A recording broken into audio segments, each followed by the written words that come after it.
এই কিটক্যাটটা খাবা? ও তাই, বেশ ঠিক আছে, তুমি খাও। কি মা? হ্যাঁ, কিটক্যাট গুলো বড় তো।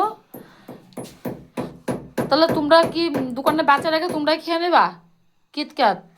হ্যাঁ। তাহলে আর বেচা হবে না? হ্যাঁ, আর বেচা বেচা কিনা করবো না?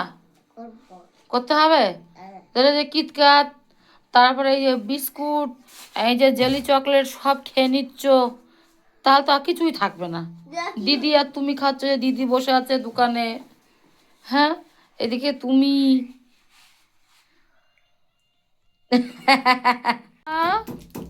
দোকানের চকলেট কেমন? ভালো? আমাদের দোকানের চকলেট ভালো? ইয়াম্মি ইয়াম্মি না? হ্যাঁ, আর দিদি তো কিছুই বলছে না, দিদি চুপচাপ খেয়ে নিচ্ছে।